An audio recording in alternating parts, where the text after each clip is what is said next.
Hello, everybody, and welcome back to the 3DO Experience, the 3DO Retrospective Podcast, where we talk about all things 3DO, the company, the console, and everything in between. I am Bill, and this is Threk. How you doing, Threk?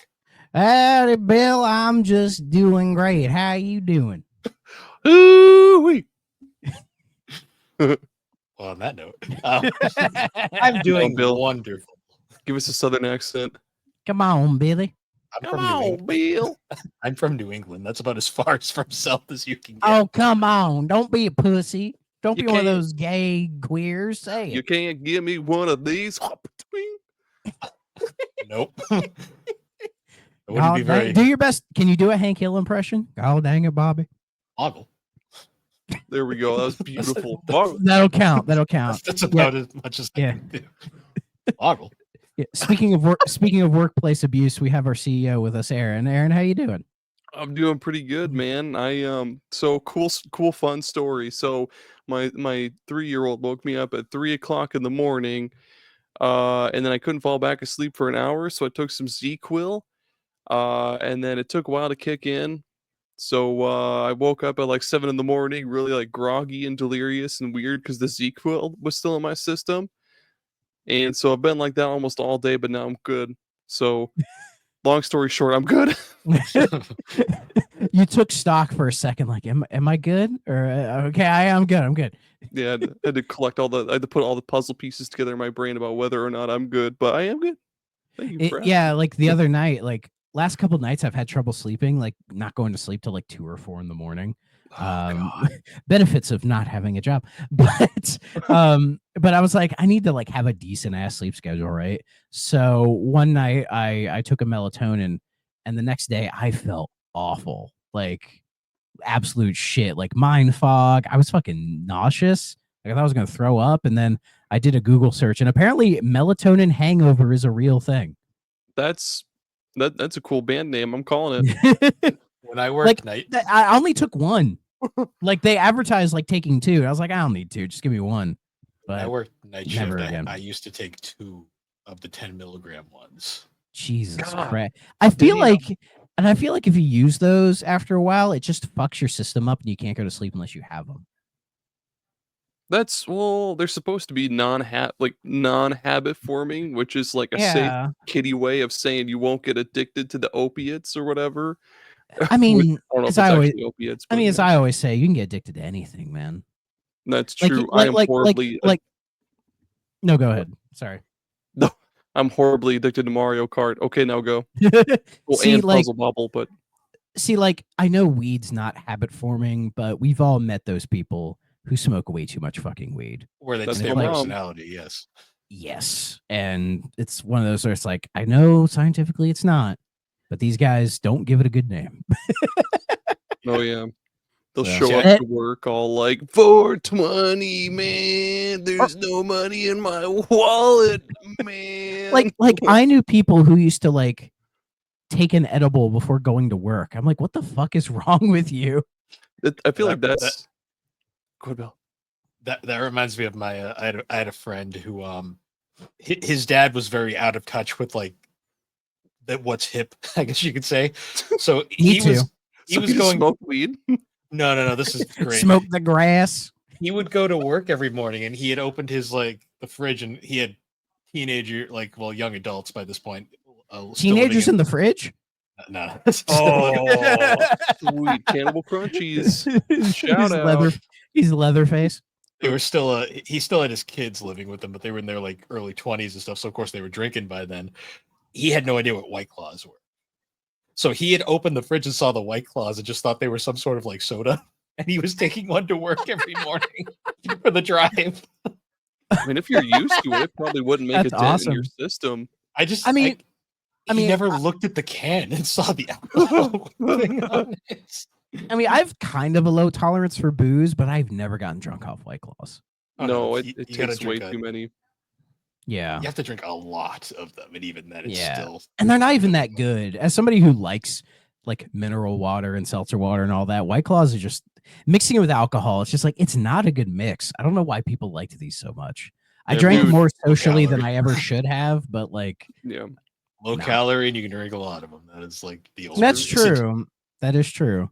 Circle God, in circle it back to the guy who would do an edible and then go to work. What if that's like the like how Piccolo wears weighted clothes and then he takes them off and he's like zipping around like the place? This guy, Yes, like it calms him down.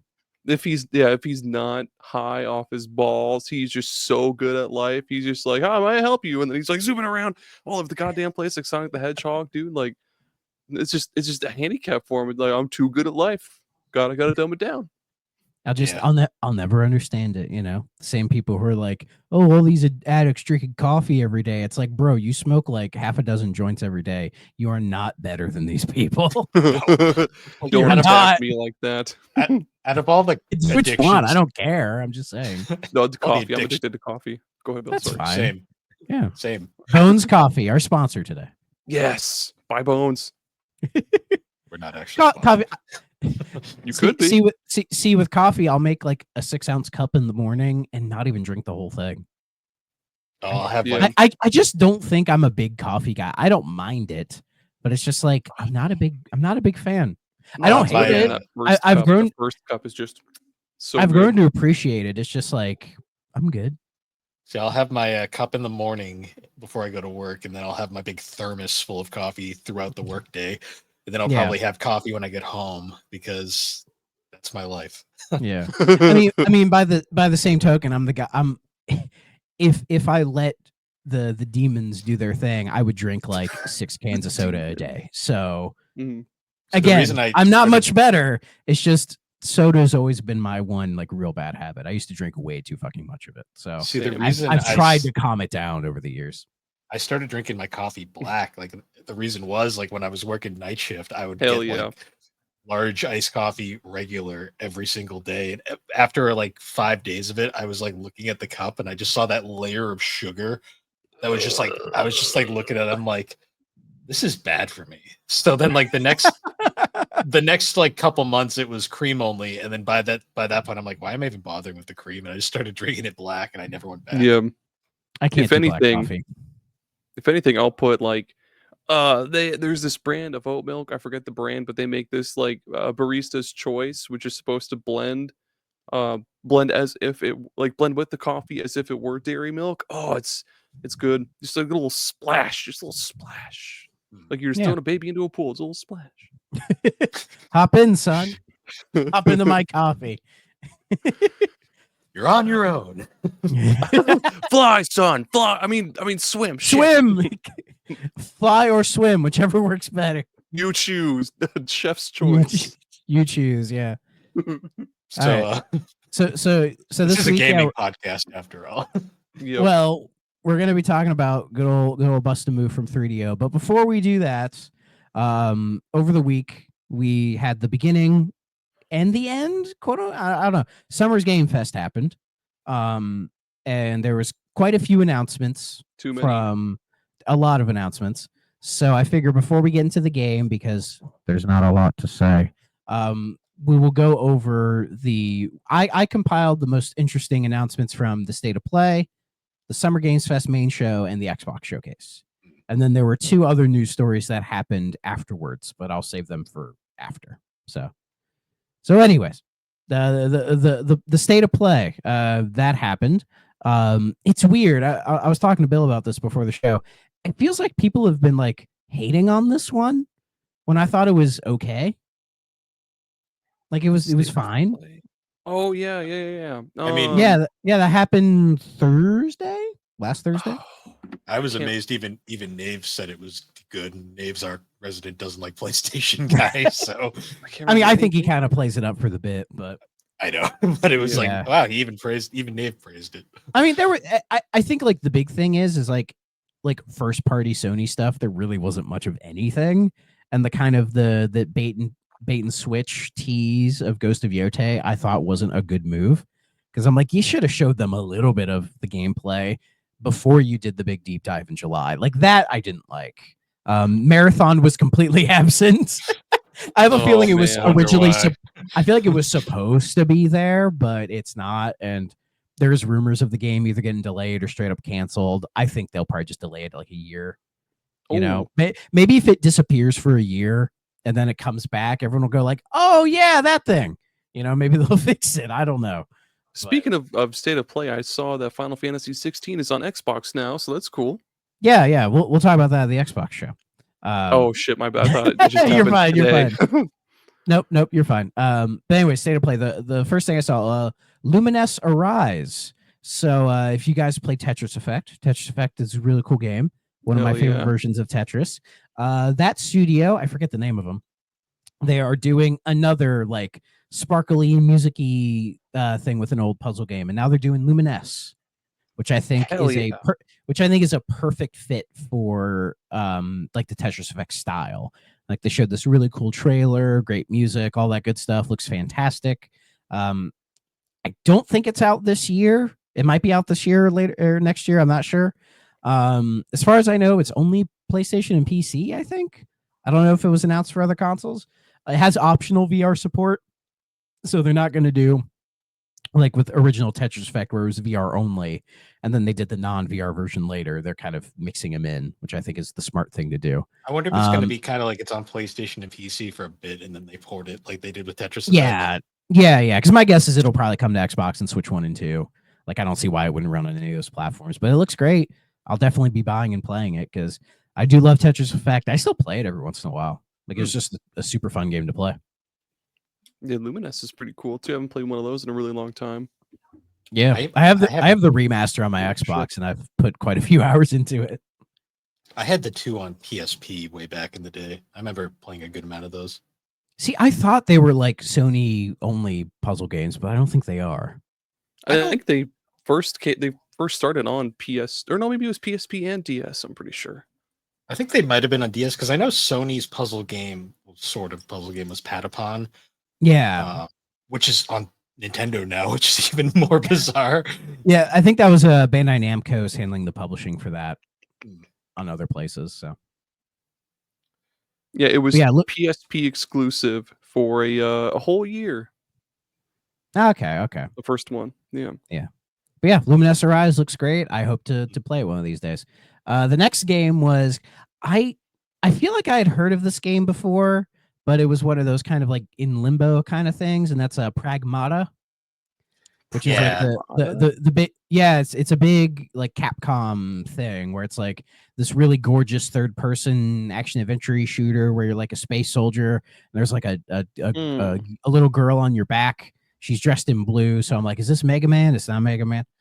Megan Man. Bill, do you know anything about Pragmata? I remember seeing it and then forgetting about it, but it looks interesting.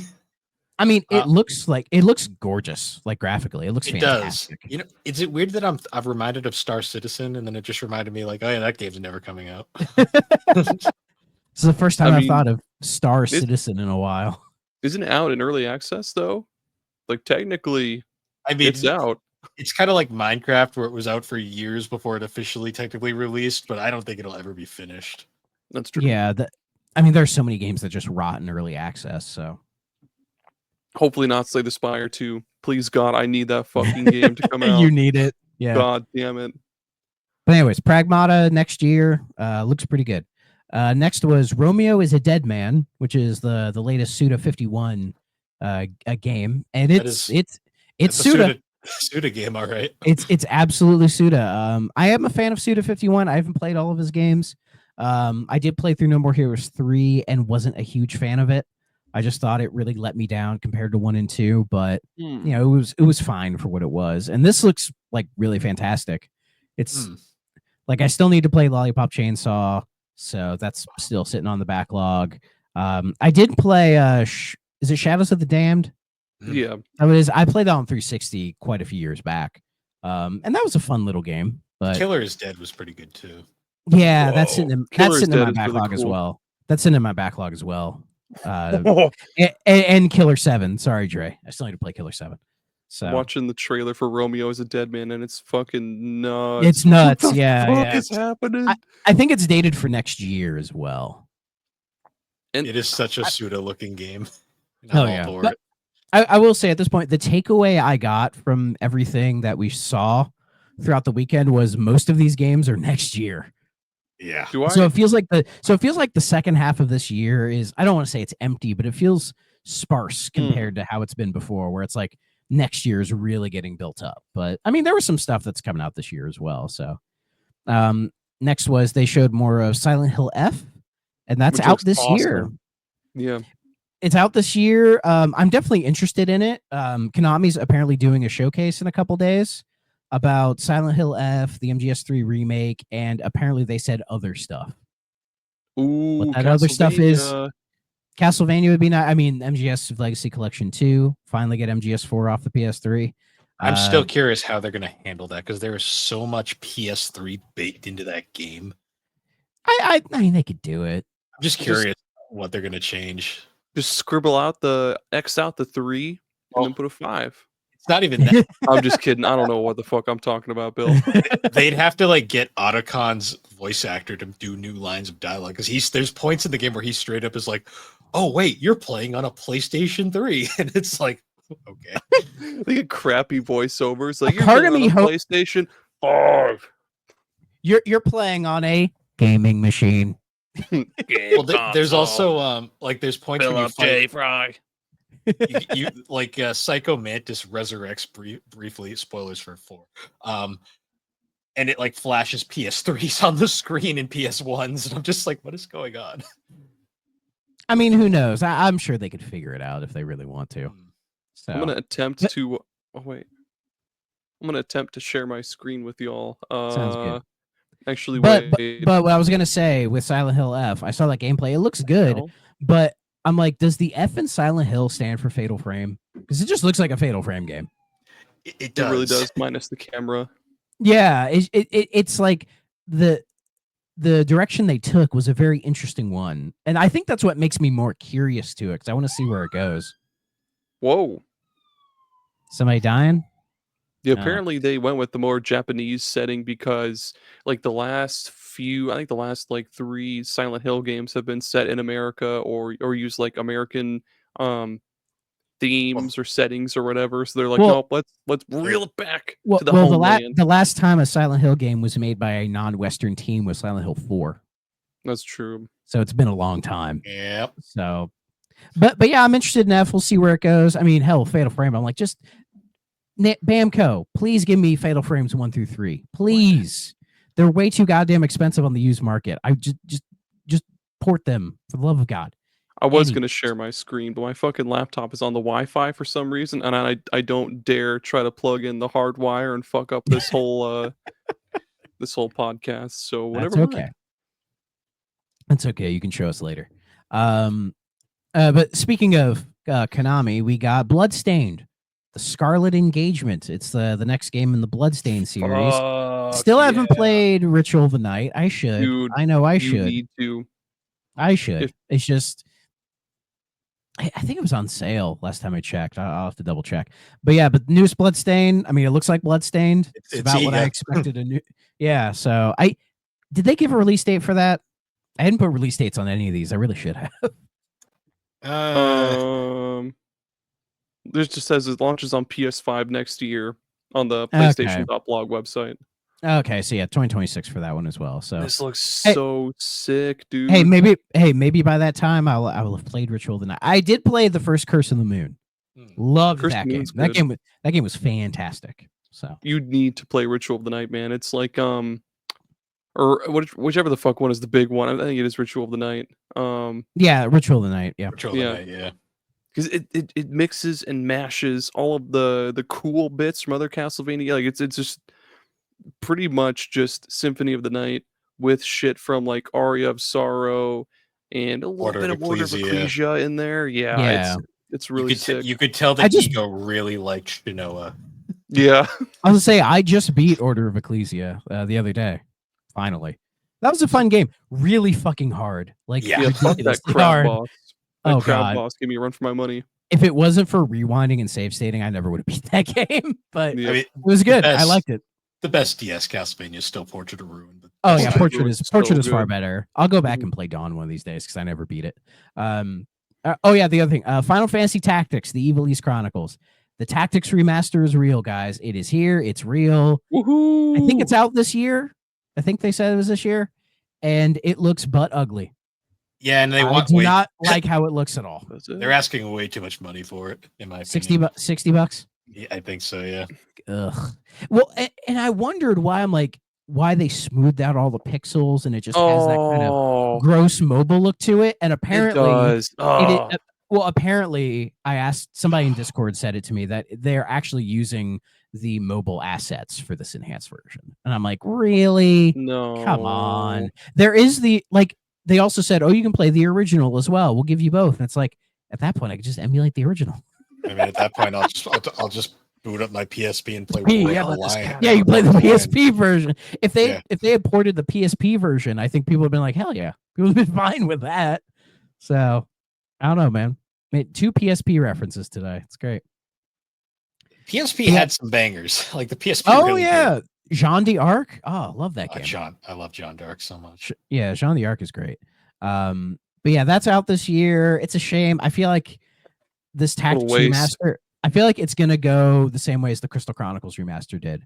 Highly anticipated. Everyone wanted it. It came out and it was dog shit and everyone forgot be a shitty mobile port that sucks. Yes. Yeah, exactly. God damn it. Why couldn't they just port the PSP version, man? The PSP version is like the That's what we were saying when you actually we were just saying that when you took your headphones off. Because I think that would have been the better option. You can switch between the enhanced and the classic visuals. Yeah, actually. But if I'm gonna play the classic one, why don't I just emulate the PS1 version? I know it's like it's if it you wasn't, know what I mean. If they didn't want full price for it, I'd be less annoyed. Yeah, it being 60 is not good. If it was like $30, I think it would have been fine. 30's fine. Like even 40 would be stretching it, but I could accept 40. I would accept 40, considering they're not really adding anything else other than kind of making it look smooth, which sucks. Like that mobile smooth edges that I do not like at all. I don't think anybody does that really. So it's a shame, but hopefully the FF9 remake doesn't look like ass. So I hope so. They better not fuck up my baby. Yeah. But anyways, but a actual remaster that I'm looking forward to, the Mortal Kombat Legacy Collection. Was not really expecting this, but yeah, it's Digital Eclipse, so they do good work, and they're doing another in their like video game museum series with like Atari 50 and everything. It's not part of their Gold Master series. I think those are reserved for like the old games like Karateka and all that stuff. But it is from what we know, it's a compilation of MKs 1 through 4, and it's like the arcade versions, various console and handheld versions, and they said more. When you type in Mortal Kombat Legacy, you get a TV series. That's not what I was looking for. We're not talking about the TV. No. Not talking about that Legacy show. But but what's cool about this is, as far as if I'm correct on this is the first time the arcade version of Mortal Kombat 4 has ever been properly re-released. Because it was any re-release was the PC version. Yeah, because the closest thing we got was Gold on Dreamcast, but that is not a perfect port by any means. No, I'm hoping Gold is in this collection, because what I liked is they didn't reveal everything. They're like, there is more coming, but we're gonna some secret stuff in there. It has been revealed the 3 GBA games are in here.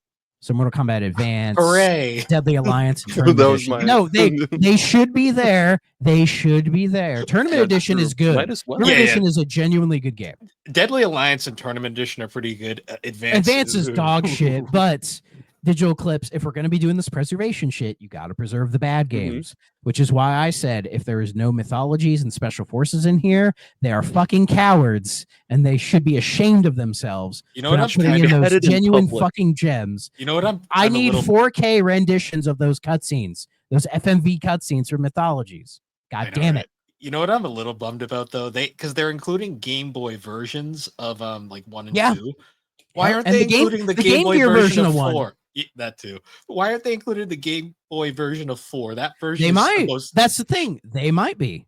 Okay. It isn't on this list I'm seeing. Yeah. Well, again, they said they didn't reveal everything. Whoa. Okay. They wanted some secrets in there, and that could be a secret. I hope it's in there. Because the Game Gear, because I'm buying this day one, and I'm gonna try to play. If I can play the Game Gear version of Mortal Kombat 1 online with people, that's where I will be. I'll be in that lobby. We'll be fucking playing it.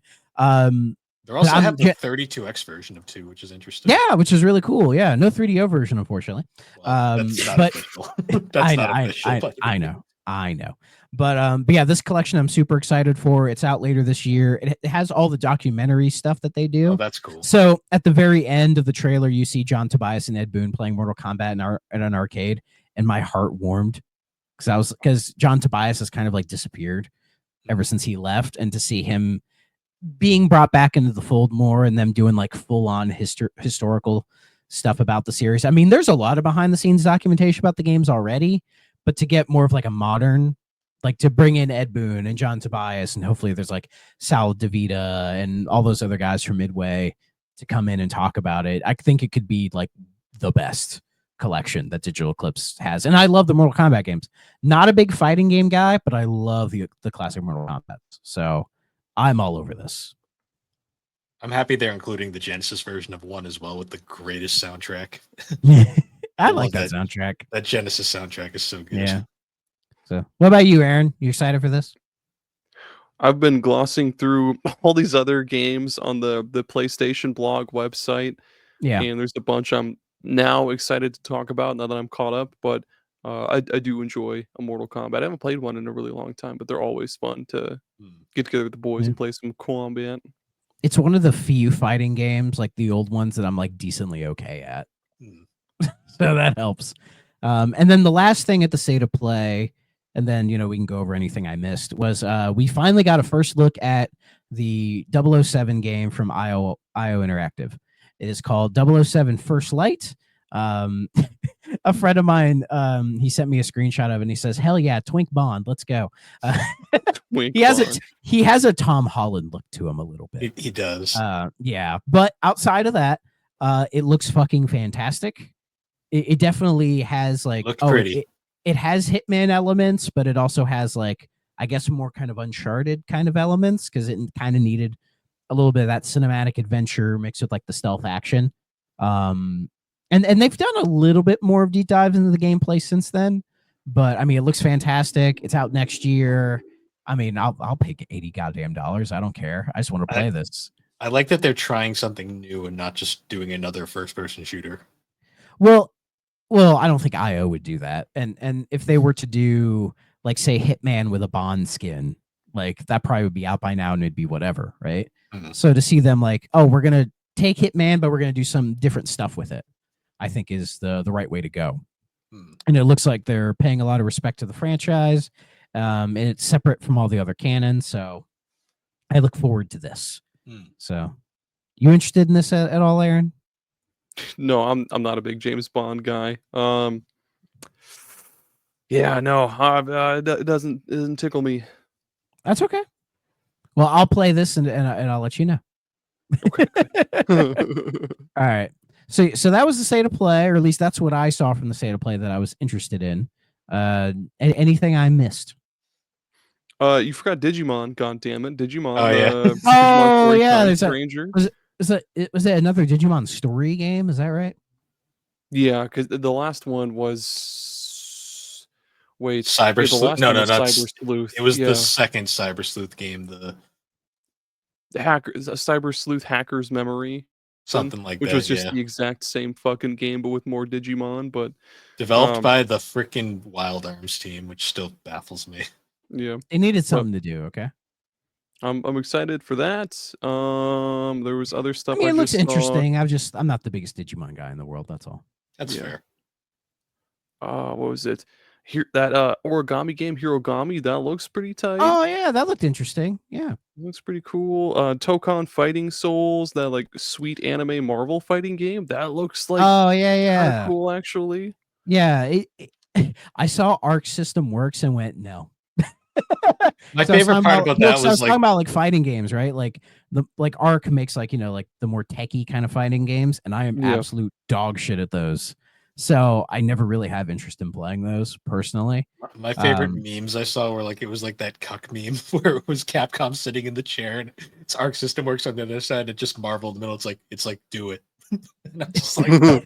Is it okay? Do it. Yeah. I mean, Capcom are kind of busy, right? I mean, they're busy with like supporting Street Fighter 6. They also fucked putting up out the those last Marvel crossover they did. So Oh, with Infinite, yeah. I mean, they've mended the relationship, I think, with the collection, and they've been putting out other collections. And I mean, there's talks of a new Capcom versus SNK being worked on. Oh god, that'd be so Really, cool. what I want is just Capcom versus Capcom, where they just like deep dive, like do like Fighters Mega Mix, but Capcom. You know, I mean, let me play as the airplane from 1942.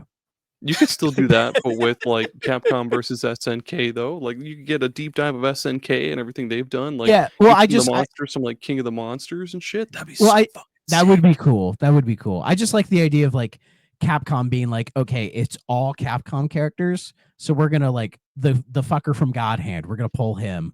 Like, you know, we're gonna pull all these weird characters. Everyone's gonna go, who the fuck is that? And then go like, oh, that one, yeah. Like that would be fun. I mean, nothing will Capcom ever be. versus SNK. I wouldn't be opposed to it. I don't think I've ever played a Capcom versus SNK.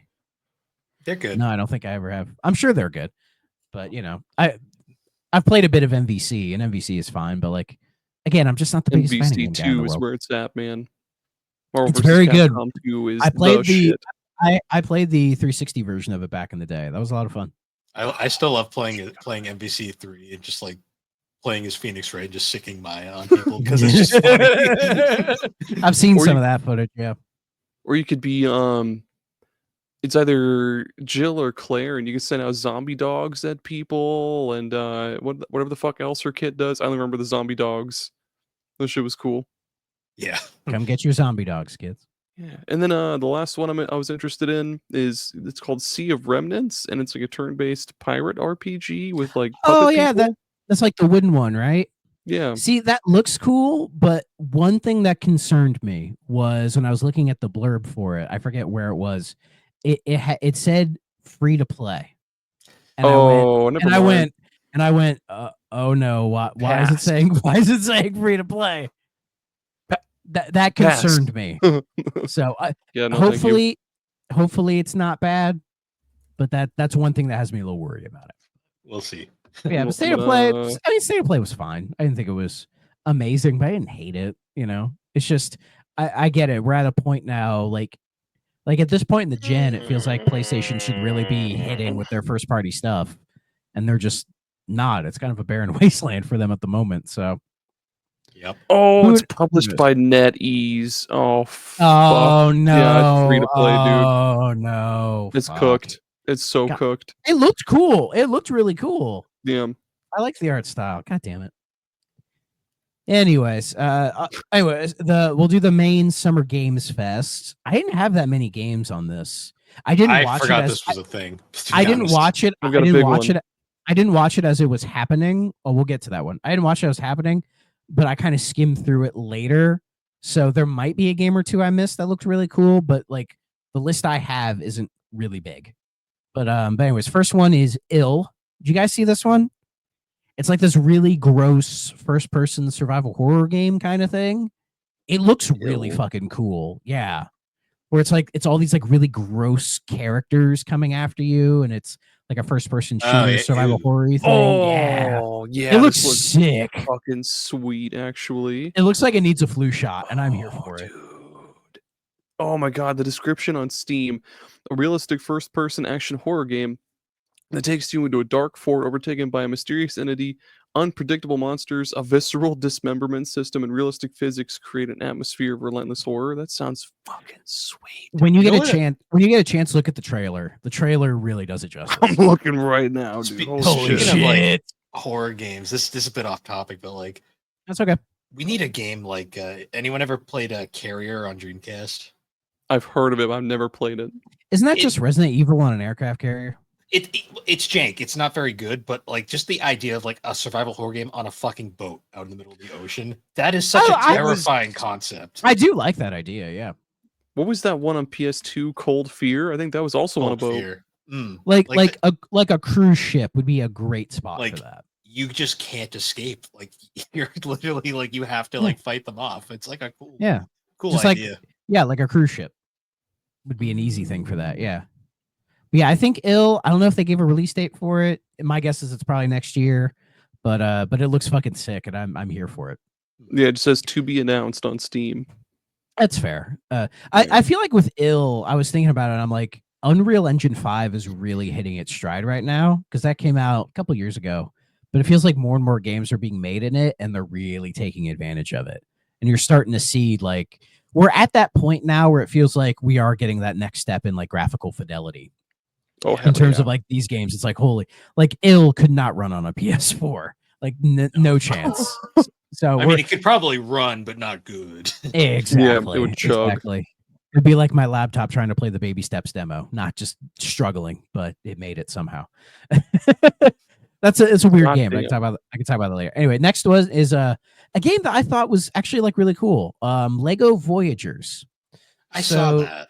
Yeah, so this is This- from the yeah. this from the team that made Lego Builder's Journey, which is that little like Lego puzzle game, which I still have yet to play, but it looks really cool. And that team is essentially doing the Lego thing, where it's just like a 2-player co-op game, but it's like that Lego kind of puzzle game where it's like, oh, you have to like build structures and use Lego to like solve puzzles and, you know, traverse the area and everything. And you play as just these 2 little guys with eyes on them, you know? It looks really cute. It looks like it's influenced by like It Takes Two and Split Fiction, but like throwing in that Lego flair. Yeah. Honestly, it looks really great. My son wants to fucking play it. HD, But looks amazing. And he got upset when I was like, oh, it looks like it's not out till next year or something like that. But it's definitely a game I'm going to buy and probably play with him because he'd have fun with it. And I think we both would have a good time with it. It looks original, so that's cool. Oh yeah, Lego's at that point now where they're, you know, letting whoever make a fucking Lego game now. I've never been a big fan of Lego games, but that one actually looks fun. Like all the other ones are pretty samey, except for like whatever the fuck, whatever property it's based off of. But yeah, that looks really sweet. Yeah, those games I like them fine, but I think you have to really like that IP to be into that Lego game. You know, like if you don't give a shit about Star Wars, Lego Star Wars is going to change your mind. You know. Yeah. So. Next up, this has been shown before, but Sonic Racing Cross Worlds. They showed it again. It has a release date for, I think it's in September. It is $70, and I'm like, fuck, I'm gonna pay $70 for a racing game. But I mean, it looks better than Team Sonic Racing. So. Oh, I am. Team Sonic Racing can get fucked. I mean, it wasn't bad, but it's fine. It's just no All-Star Racing Transformed.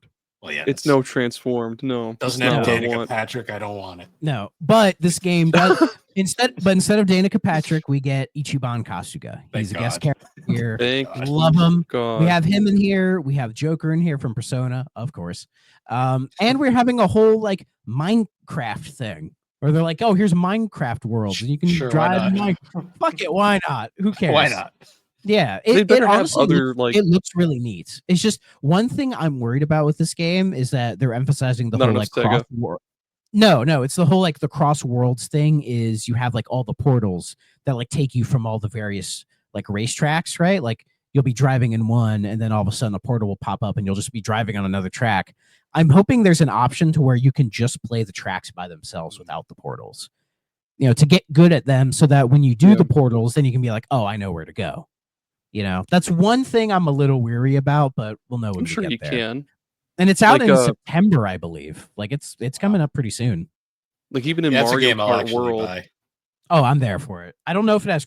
I hope it has crossplay. I hope They said it does. Oh, they said it during Summer Games Fest that it is crossplay on all. We're platforms. We're going racing. Okay. But yeah, I hope to God it's got plenty of September 25th. I hope it's still got Rio. I hope it's still got I hope it's still got Knights. I hope it's still got Bonanza Bros. They did say that there are going to be more guest characters coming in. They just haven't announced who yet. I mean, I'm fine with whomever they want as long as the racing is good. I'm fine. Yeah. So and Sumo Saga in there and Sumo Digital make really good racing games, so I'm not worried at all. I mean, Team Sonic Racing played fine. It just had a kind of it's just concept. Yeah, and grinding in that game to do everything is a little dull. Yeah. It doesn't have the same energy to it as All-Star Racing. But it's fine. It's fine. But you could do better. Next up, we'll keep with Sega. Stranger Than Heaven. So this was that RGG Studio Project Century thing they showed off a while back. Apparently that was supposed to take place in the 1910s, but this is now being Stranger Than Heaven, and it's taking place in the 40s 1943, Huh. which is curious because that's World War fucking II in Japan. And I'm like, that's actually kind of interesting. like that's an interesting premise, and it just looks like them taking the Yakuza formula or idea and just doing it something a little different with it, you know. And hey, it's a great formula. I got a lot of Make LA all the Noire fucking games vibes. with it you want. I got LA Noire vibes too. I'm hoping there's enough difference in gameplay that it's not like that you're not playing and it's just like, oh, this is just a Yakuza game. But I trust RGG to do more with it than that. I'm hoping it's So, kind of like the Judgment games where it's like it's Yakuza, but it's different enough. yeah. I get the sense this one will be a little bit more serious than the others. So I could be wrong. I'm not sure. I don't think it has a release date yet, but I think people are pointing that it'll probably be next year, which I think is fine for that. So it looks cool. I'm there for it. Whatever RGG wants to do. I mean, I wasn't huge on Pirate Yakuza, but hey, that's okay. Next up is a game that kind of caught my eye because it looked really interesting, and it's called Killer Inn. And this is from Square, of all people. And basically, it's like a murder mystery kind of game. Oh, yep. Yeah, so it's like a corpse has been found and everyone is a suspect. You have been chosen to participate in a one-night-only game of death, deceit, and deduction. Will you be a wolf or perhaps a lamb with the means to fight back? In deception, we trust. And yeah, so it just looks like it's Among Us, but Clue. like a weird mixture of Among Us and Clue with like Square Japanese characters in it. That actually sounds kind of fun. Yeah, I think it's out next year, and it looks like a game that could be a hit. It also could fucking bomb. It's Square after all. But I'm definitely curious to it. If it's fun, we have to play it on stream. If it's crossplay, we'll play it absolutely because I would like to play that with you guys. So I think that'd be a lot of fun. I'll give it a shot. For sure. This one's for me. Wu-Tang: Rise of the Deceiver. There have been rumors of a Wu-Tang game in the works for a while. Shit. Now. Yeah, this had actually been rumored years ago. Wasn't the last Wu-Tang game like that one that the PS1 the PS1 fighting game with that Wu-Tang symbol controller? Oh, the one that was just lifted from Thrill Kill or whatever. Yeah, basically it's Thrill Kill with a Wu-Tang skin. It's a art style is sweet. Yeah, it's like a whole anime art style. It's tied into a movie that Ghostface is working on right now. Like it's like almost like kind of cross media promotion kind of a thing. Has 3-person co-op. It's touted as like an action RPG type of a game. And yeah, it looks really, really interesting. It's interesting because when I first heard of this, they were working on it like with Microsoft, and it was going to be like an Xbox thing. But maybe that has lapsed, and it's just going to be put on everything day one, which I think would be fine. But yeah, it looks really cool. They didn't give a release date or anything. I'm assuming next year. But it looks really cool, and you know I'll be playing this one. I do like the Wu-Tang Clan, so I'll be checking out this game. And I think all the members of the Wu-Tang are playable as well, and they'll all have their own like little abilities and all that other kind of stuff. So hell yeah, looks fucking cool to me. And then let's see. Oh yeah, Lies of P Overture got shadow dropped. So Lies of P is the Pinocchio-based Souls-like. It's really cool. It's on sale, so I bought it and have been playing it again. It's a fantastic game. Y'all should play it. And Overture is a DLC prequel that kind of explains why everything is happening right now, basically. And yeah, people seem to be really enjoying it. And I didn't know when I went back to Lies of P, they've updated it quite a bit. Like when I first played it on Game Pass, it was missing a lot of the things that it has now. It feels a lot more smoothed out. Like the combat feels a lot better. They added difficulty selectors, which is really cool, which is really nice. And it's just a really fun as fuck playing game. So I will be definitely playing the DLC later on when I beat the main game. So good job, boyos. You made Pinocchio a twink and also a badass at the same time. It's great. So my last one, this is probably the one you were referring to, Aaron. It was funny. They tease this, right? And then they're like, nah, not yet. But they did it. Resident Evil 9 It is Oh, here. damn it. I was going for this one. Oh, I forgot about that. Felt that boxing. Oh yeah, we can talk about that in a second. But yes, Resident Evil Requiem, Resident Evil 9. It is it's loud. But yeah, it is here. It is real. It looks great. It's coming out in February, right? They gave a release date at the end of the here. trailer. Like a specific date, I think, like February something. Yep, February 2026. Yeah, February 26th. 27th, 2026, yeah. Yeah. It looks great. I still need to play 7 and 8. But there is one thing I'm worried about with this game, and it's again another rumor I had heard that this game is going to be open world. And I'm really not sure how to feel about that because I don't think Resident Evil needs to be open world. No, I really don't. No, it doesn't.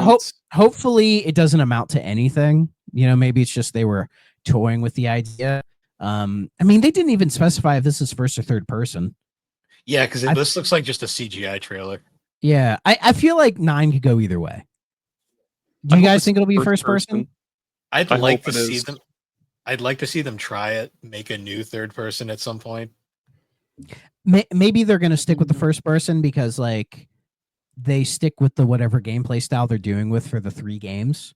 So like 1, 2, and 3 are the tank controls, and then 4, 5, and 6 are like the over the shoulder, and then 7, 8, 9 would be like the first person ones. So they might just stick with it to finish out that consistency. But yeah, it looks great. I really need to play 7 and 8. I've been lazy on this. 7 first person is so good. The first person adds that layer of immersion that like it actually feels scary. Maybe this is just me, but like third person shit, you can just kind of see shit coming, so it's not really as scary. I mean, I guess the weird early 3D arts or the early 3D shit is kind of like funky on its own, but the like being in first person and actually like feeling like you're sneaking around through the Baker Mansion and then someone like comes up behind you and pushes you down the stairs, dude. Yeah, I've never jumped harder in my life. My first VR experience was in Resident Evil 7. So many people pick that game as their first VR experience. Like, guys, you know what's going to happen. It was a Best Buy kiosk. They were doing it for free. I was like, sure, why not? And I looked through the games. You put a Best Buy VR set on your head? This was years ago. I didn't. Now you have AIDS. This was pre-COVID. We didn't think about shit. Even pre-COVID, I'd be like, I don't know about that, man. I was working night shift. I wasn't thinking about anything. But yeah, you were just like, I just want to play Resident Evil. The only game that was worth playing was Resident Evil. And I remember I played like 5 minutes of it. I remember I took the thing off. I looked at the kiosk guy and I said, "That was really cool, but fuck that." I'm like, I don't need VR to get that experience. Yeah. Maybe I'll save it for Halloween. It'll be like my Halloween. I'll play 7 and 8. I don't think I own 8 in any form. No, I don't. It sits on my wish list. Save Halloween for Felt That Boxing, dude, because that game looks so fucking cool. Yeah, I'm fucking mad I forgot Felt That Boxing. That game looks awesome. So fucking bizarre. Like nothing. Let me share my screen again. Like nothing is more unsettling than seeing like a puppet's feet. I don't know how to explain it, but like because you never see their lower half, you always see the upper half. Yeah, like it's so fucking weird. Maybe we'll see it here in a sec, but like I can't tell. Is this like so cool? Is this like in Unreal Engine, or is this just like they just filmed this? Like they just made puppets and did this for real? I'm pretty sure this is Unreal Engine because okay, I genuinely can't tell. Like that's how good this game looks. Like you could tell me this is just real footage of puppets, and I'd be like, yeah, it's pretty close. Yeah, it looks fantastic. I love it. Has like, I was looking at it, and one of the first things he's like, oh shit. I'm like, oh, we're going there, like with the Rocky parody and all that. And we saw a little bit of like true gameplay. It looks like it's going for Punch Out, which I think is a fair thing to do. We haven't had a new Punch Out game in years, so they're like, I guess we'll do it. It looks dope. I'm on board with this game, genuinely. Huh. Yeah, look at it has it like I think they're going for Punch Out. Yeah, I mean that would make sense because that's such an easy to pick up kind of game. It's an easy underdog story and it's a gameplay style a lot of us are familiar with. It takes boxing and turns it almost into like a puzzle game. So it all makes sense, right? I don't think did they put a release date on that? I don't think so. Okay, but I'm there for that one. That game also looks fucking fantastic. It's just too many games. Too many Apparently- games. It's ridiculous. Apparently the music for that game is being done by whoever makes the little like Flying Lotus. like the Yeah.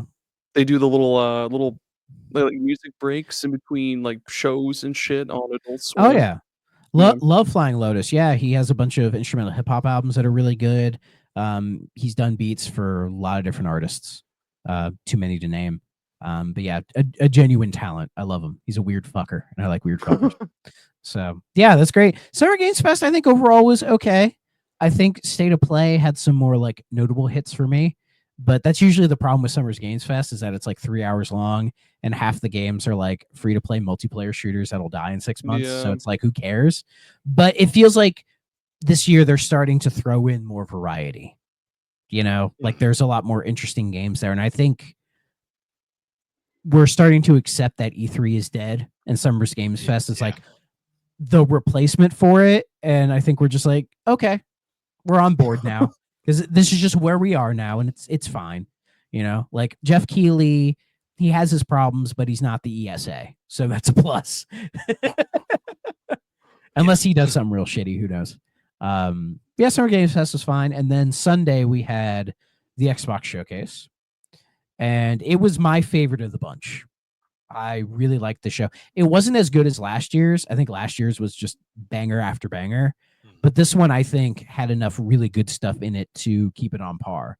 Like Xbox have been really good with their showcases last couple of years, I think. Oh shit. Okay, yeah, this one I didn't see. I'm looking at all the games listed now, and holy Yeah, fuck! I'm not gonna give there's a any lot. away. We'll go in your So- order. Well, it starts out, they do a trailer for The Outer Worlds 2, which is, they did the big direct at the end of the show for, which I didn't watch, but I'm kind of sold on Outer Worlds 2. It looks fantastic. It looks like better be they good. really, I need it looks like they really improved on the combat, and that they have the Microsoft money now, as Yeah, opposed to the, they have a budget now, so Yeah, they can do yeah. it. Well, when I saw that, I was like, I need to go back and play Outer Worlds 1. So I booted that up and I'm starting to mess with that again. Outer Worlds 1's really cool. Mm. So Yeah, it is. hopefully I'll knock that out before I do Outer Worlds 2, which is at the end of this year. I think it's like their big game for the end of the year, pretty much, which is fine. It's also their first $80 game. So if you go to the Steam or the PlayStation listing, it is $80. I mean, Microsoft said they were going to do it, and I guess Outer Worlds is the one to go with. I mean, having a big, probably like 50-hour RPG be your first $80 game is better than Mario Kart. No offense, but I get it. $80 is a lot of money to spend. I understand. If it wasn't on Game Pass, I wouldn't spend $80 on it. I get it. I wonder if the Game Pass is partially how they're justifying it. Potentially. They still haven't raised the price of Game Pass yet. So we'll see Yeah. when they Yeah. do. If they only raise it by like $5, I'll be fine. Anyways, so they showed Outer Worlds 2. It looks fantastic. I'm excited for it. Next is Better score big. Resonance. Yeah, next is Resonance: A Plague Tale Legacy. Do you have Outer Worlds 2 in your little draft? Yeah, that's one of mine for like toward the end of the year. Okay, yeah. I hope it hits too. But next was Resonance: A Plague Tale Legacy. So I guess we're getting another Plague Tale game. I need to play. I played and beat the first one and really liked it. I still need to do the second one. It's still on Game Pass last time I checked. But Resonance it's like a side game, like a side spin-off game in the Plague Tale universe. Looks really cool. I don't think they showed any like the rats or any of that disease stuff. Maybe this is like sort of a prequel to all of that. So again, I think that's out next year. So, and I think it's in Game Pass day one. So I'll give it a try for sure. Then they showed, the big one was the hardware, the new Xbox ROG Ally. So Xbox are teaming with Asus to make their own branded ROG Ally, but it looks like it's more than just the Xbox branding. Like there's a whole button, like an Xbox Sky button on there. There's like more integration with like the Xbox dashboard and Windows 11. It definitely looks like a collab where Microsoft came in and were like, okay, how can we improve the Xbox Windows experience on the ROG Ally? So some preview units are out there. Some people have played them and they say it is a big improvement from what they've done of like Windows on like Steam Deck, for example. So as long as the price point isn't too bad, I'll probably buy one because it has Steam integration, Epic, all that good stuff on there. So as long as That's cool as fuck. yeah, as long as there's more Xbox Play Anywhere games on there, and the integration between the two of them is nice and smooth, and it's not $1,000, I'll probably buy one. So I'll probably just get the white one, the one that's not like the super powerful one, because I think that'll be just fine for me. Is that the only difference? Is it just that the X version is just more The X- powerful or something? Yeah, it actually has more RAM in it than the Series X and the PS5 do. It has 24 gigs of RAM in it. Shit. Yeah. Well, the normal ROG Ally X, if you go to Asus's website, their MSRP for it is $800. And then some retailers charge up to $1,000 for it. So Damn. having the Xbox stuff in there makes me a little bit worried about what the price of these things are going to be. We'll see. Because the base one is only $500. So I'm like, if they do like the whole Xbox branding and say bump it to just like $600, I'd save up for it because then I can use it for like Steam games and having my Xbox games portably and all that. I would definitely use that quite a bit. So, and the funniest part was they just fucking showed Silk Song in it. Like Silk Song was just there. That's like going to like, be the new Duke Nukem Forever at this no, point. No. It was so funny because it was like the first game icon they showed for the Xbox integration. They showed gameplay of Silk Song, and then they said, "This will be out by the time this is out in the holiday of this year, so you can play Silk Song on your Xbox ROG Ally." And everyone went, "They just like stealth dropped the release window for it." And then Team Cherry had to reiterate, and they said it will be out before that. Like it's not going to launch with the ROG Ally, but it'll be out before that. So we have a sort of a release date for Silk Song, and that is sometime in the fall. I think the general consensus I saw online was everyone going, "We'll believe it when I see it." My genuine guess is it'll shadow drop at a September Nintendo Direct. Yeah, that is my prediction. In September, we'll get a big trailer, and then they'll say you can go play it now. That's what you can go play it now. Yeah, yeah. Because at this point, if you're gonna do another trailer for Silk Song, you just shadow drop it. Yeah, like fuck it. Just say it. Just say it's out now. Go play it.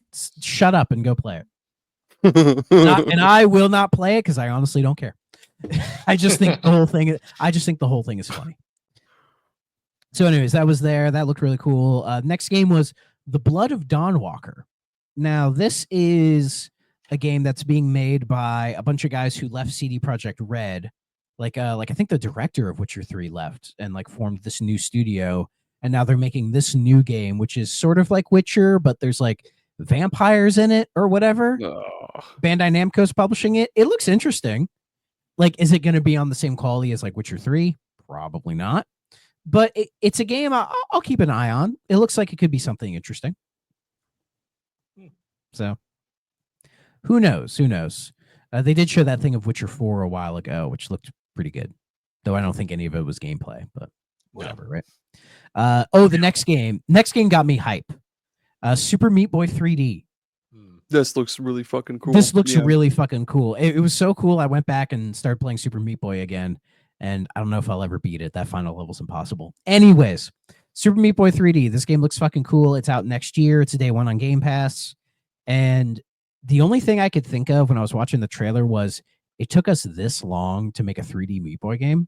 Well, because we got an Endless Runner before we got a 3D game. And I've heard that Endless Runner's not even any good. I haven't played it. It's all right. It's fine. Which one's the Endless Runner? Super Meat Boy Forever. Oh, wasn't that was supposed to be the sequel, wasn't it? Or no? It's a sequel, but it's just kind of a. I think it was supposed to be a mobile game, and then it got canceled, and then they just revived it as like a console thing. I just didn't change anything. Yeah. The thing that I find really impressive is like when you remember that like Super Meat Boy was a Newgrounds game, and it became this it looks Newgrounds. Like as I've been playing through it, I was like, the one thing that hasn't aged about this game is the graphics because it has such a Newgrounds look to it. Although he was the king of Ed McMillan, I think is his name. I think so. Newgrounds like art style from the time. Yeah, and it's the one part of the game I think hasn't aged super well because I imagine like kids now would play it and be like, why does it look like this? This just looks Why does really it look weird. so? Well, because you play his other game, Binding of Isaac, and you're like, ooh, yeah, this is. Yeah, I think Binding of Isaac has a much better art style though than Meat Boy. Mm. But Meat Boy doesn't really lend itself to like a defined art style, you know? It just kind of No. is what it is. Yeah. But super fun game. Doing it in 3D, fuck yeah, I'm all there. I'm play the Fuck shit yeah. out of it. It'll be a fun game. A So lot it's of out rage. next We're gonna year. see a lot of gamer rage. Oh god, yeah. I think it'll be easier than the original Super Meat Boy, but you know. Well, it's harder to make something. A 3D game, making a 3D game ultra hard generally is a lot more frustrating than a 2D game. So they'll probably tone it down a little. Oh yeah, I'm very curious to how the game's gonna play, how it's gonna feel. So, next thing is we got another trailer for Ninja Gaiden 4. Ninja Gaiden 4 continues to look great. God, I need it to hit. That's out later this year. Yeah, that's right. It's in Game Pass. I'm all in day one on Game Pass. Platinum. I mean, people are constantly worried about Platinum, but yet they're making this game, and it's like it looks pretty fucking good. So I'm not worried about it. So looks great to me. We also are getting. Oh yeah, they showed off the Indiana Jones and the Great Circle DLC, the Order of Giants, which they announced when they announced the game that they were doing a DLC for it later. But we finally got the big trailer for Order of Giants. Looks fantastic. I love the Great Circle. Whenever my guest appearance from Still Loading about this comes out, go listen to that so you can hear how much I like Indiana Jones and Great Circle. So this Order of the Giants DLC, I'm all in, baby. Looks fucking great. So hopefully I don't have to spend $30 on it, but if I do, oh well, I didn't pay for the game. Thanks, Game Pass. So do either of you play Great Circle? I still haven't picked it up yet, but it is on PS5 now, so I'll be getting that as soon as I have money. There you go. Not your thing, Aaron? I mean, I haven't really been. I'm not a big Indiana Jones guy, but yeah, I'm in the middle not of really 80 million either. other games. I just like machine games, so that's kind of the reason I'm interested. Yeah, machine games really hit it out of the park, in my opinion. So, next up, this was funny to see because I think a lot of people were like, "What Game Freak? What was Game Freak doing here?" Yeah, people are like, "But doesn't Nintendo own them?" No, they. And it's like, no. So I guess Game Freak are making a Souls-like. It's called Beast of Reincarnation.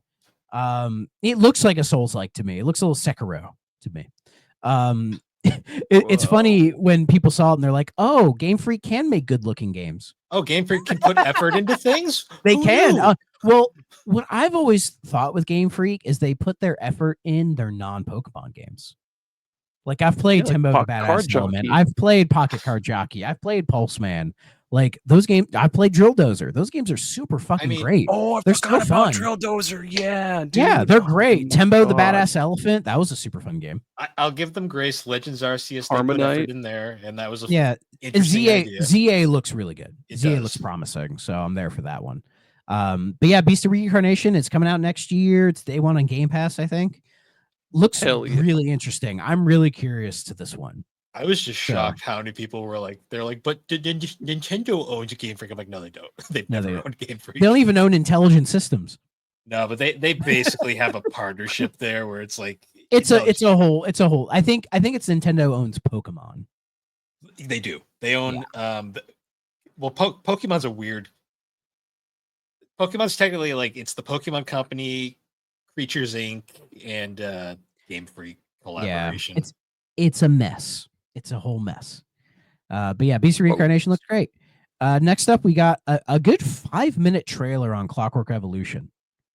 Like this is the new game coming from In Exile. That's like a steampunky kind of thing. That's cool. Definitely like action RPG kind of vibes to it.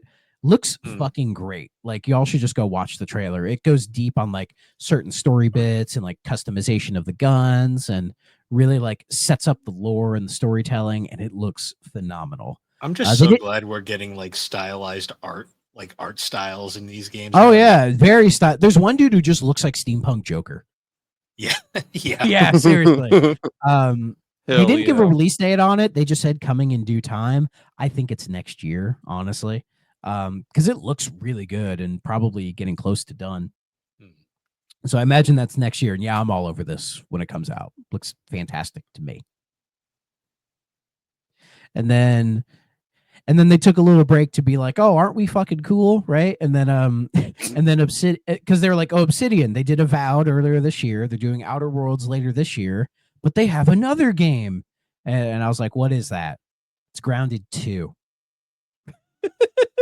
Cool. I played a bit of Grounded. I played it with somebody who's a real big fan of it, so we had fun doing the little base building that we did, but it's not a game I would play by myself. But people seem to like it, and that's perfectly fine. Grounded 2, sure, I'm sure somebody's excited for it. It's a game for somebody, not me, but hey, somebody will be happy. That's how I see exactly. Somebody's happy, and I'm good, and I'm proud of them. Let's see. They showed another trailer for Chronos: The New Dawn, which looks really cool. That does look really cool. Yep. Yeah. I'm keeping my eye on that one. They showed another game called Aphelion. Am I saying that right? This is apparently being made with the European Space Agency, and it's some like okay.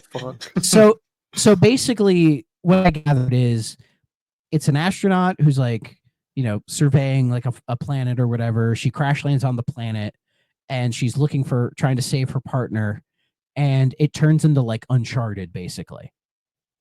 That's what it looked like to me. It looks interesting. Like graphically, it looked really nice. I can't imagine this game would be like a 25-hour kind of a game. You know what I mean? This might just be like an 8 to 10 hour. Like, oh, that was cool. I think it's day one Game Pass, so I'll give it a try for sure. Looks interesting. There was another game that caught my eye. It's called There's No Ghosts at the Grand. Yep, I'm looking at that one right now too. Yeah, that one looks that one has like a real interesting art style to it. And again, I'm not quite sure what they're going for with this one. Here, let me read the Steam thing on this one. It says, inherit a crumbling English hotel and reserve it by day while battling ghosts by night. With a sardonic cat, a talking power tool, and a twisting supernatural plot, this is a musical mystery unlike any other. Will you be able to hold it together while everything around you falls apart? It looks like it's a mixture. Oh, man. Why does it feel like they took all these ideas through Metal Wall and were like, that? To me, it looks like when I first saw it, I'm like, is this like a second job sim kind of a game? Because you're using the tool to like suck up trash and like move couches so everything kind of sits properly, like it has that kind of vibe to it. But they're like, oh, there's more shit to do, like say at night kind of a thing. It looks like a unique idea for a game. Like, oh, what if we mixed like second job simulator with like survivalist shit or whatever? I'm not quite sure what they're going for, but that's also day one Game Pass, so I will give it a try. It could be really cool, or it could just be a big ball of nothing. Who knows, right? Oh, and we're finally getting Final Fantasy VII Remake on Xbox. I just scrolled past that. Fuck yeah. We'll talk about that too. Next game they showed was Mudang, Two Hearts. And this is like that, like, it's like I think it takes place in China, and it's like this, like kind of like first third person shooter that has like rage zombies in it or whatever. Looked really interesting. So I'll be curious to that one. We got Planet of Lana 2. I've been meaning to play the first Planet of Lana. I've heard it's really, really good. So I'm glad it's getting a sequel. Let's see. Oh, yeah. Tony Hawk 3+4. The demo is out. There is a demo for it. With Doom Guy and Michelangelo. So they showed a whole trailer. They played the CKY songs. They showed Bam. It's modern Bam, too. It's not classic Bam. Oh, is it Fat Bam?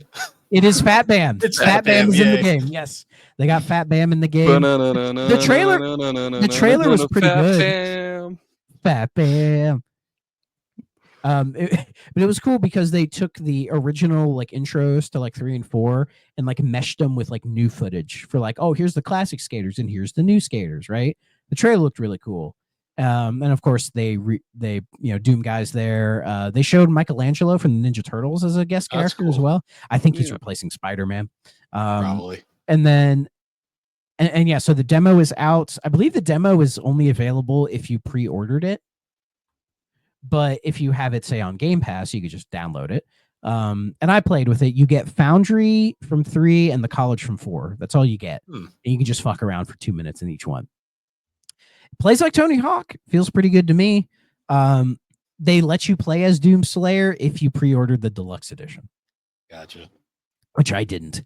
So sorry, don't know how Doomslayer feels, but yeah, I mean, it plays like Tony Hawk. It looks great. I'm gonna play it when it comes out on Game Pass. So I'm surprised 1+2 isn't on Game Pass yet. Yeah. So yeah, who knows? But yeah, that looks cool. Let's see. Trying to remember. I put up a game on here called At Fate. Oh, At Fate's End. I just remembered what that is. That is the next game from the Spiritfarer people. So it's Spiritfarer, but it looks like it's more of like an action game. You like take light swords out of your neck and stab your sister with it or whatever. Looks curious. I like the art style. Like Spiritfarer to me is a very gorgeous looking game. So, could be neat. Oh, this sounds cool. Each sibling you defeat or reconcile with shapes your destiny. Collect 7 swords of power to expand your arsenal of abilities. That sounds fucking sick. Yeah. Does look neat for sure. They reiterated Gears 1 Reloaded. It was weird. They almost announced it as if they hadn't announced it before. You know what I mean? That's how it came off. But it's like, yeah, it's coming. Sure. I mean, if any of my PS5 friends want to co-op the campaign with me, sure. But other than that, I'm probably not going to be playing it. I played Gears 1 enough from it looked in very my brown. life. It looks very brown. Yeah. Why are they redoing the first one again? They already fucking did that. For just a PS5. port. Yeah. Oh, I guess. That's why. So, okay. The next one. Bill, you can take the lead on this one. So Persona 4 is getting a remake. The internet is being unnecessarily dramatic about this. From the trailer, it looks like it's not even close to being finished. Because do you think it was a "it's here, shut up" kind of a trailer? I think it's they're like, fuck, the voice actors have basically blown this on us. Now we have to show something because now we're getting a lot of heat. I think they were planning to show it anyways. Yeah, because you can't cobble that. The trailer that we showed, you can't just cobble that together in like 2 days. Yeah, the trailer itself is extremely basic. It's just Yu Narukami running around Inaba. They show a couple no NPCs. Nothing. Yeah. Town. No old guy, no like man in suit. None of that. They did show a nice shot of the classroom in HD. They showed the shrine in HD. They showed a bunch of the iconic like Inaba like parts. They showed the TV world very briefly. The TV stack anyways. Yeah. And most importantly, they played Time to Make History in the trailer, which leads me to believe it's going to be based off of Golden, which is good. Yeah, I mean that's something we've been like theorizing is that would they just do base Persona 4 and then make us pay for the Golden DLC? That would be so dumb because it's all hard baked into the game. Yeah, it would be harder to do that with 4 than they did with 3. The reason they got away with it in 3 is because FES is technically like a separate game, sort of in a way. Yeah. And Golden is like the definitive version of Persona 4. Yeah, like, it would just unless you're a freak, you're gonna say Golden is the best version. Yeah. I mean, I'm hyped. The name Revival is a weird choice. Like Persona 3 Reload made perfect sense because of like, the gun iconography and all that stuff, right? Yeah. Whereas with Persona 4, we were like, like rewind or rerun or, something like TV themed, which would have made perfect sense. But they went with Revival. I mean, you do revive people in that game, but it's not really like a central theme of the game. Not really. So one interesting thing I found from this was all the people that were going, it doesn't need a remake. And I'm like, no. I'm sitting here going like, but then they go like 3 definitely did though. I'm like, they're like based off the same engine. They're about the same age. I'm like, I think people wanted a 3 remake because it would give us the definitive version of 3. And it still didn't. Which is the sad part. Yeah, I mean, you would tell somebody like me who haven't played them just play Reload. So, well, yeah, at that point, yeah. But when you get into 3 purists, they're gonna be like, well, the portable version has this thing that we really like that they didn't bring in. I don't fucking care. Exactly. God damn it! These people make it hard to like RPGs sometimes. Yeah. In other words, like the amount of people I saw, they were like, it looks terrible. I'm like, it looks like a fucking proof of concept. It looks like Persona 3 Reload, which looked good. The thing is, though, the Reload trailer was much farther in development when we got that. Yeah. Well, because shortly after this, it was like Atlas or whatever made the whole thing about like, oh, we're still working on it, blah blah blah, right? Which I think most people think that's going to be next year, which honestly is fine because of course these fuckers would announce a remake of 4 after I beat it finally. But that as it may, when it comes out next year, I'll play it again. Why not? Oh, yeah. Sure, that'll be a day one for me.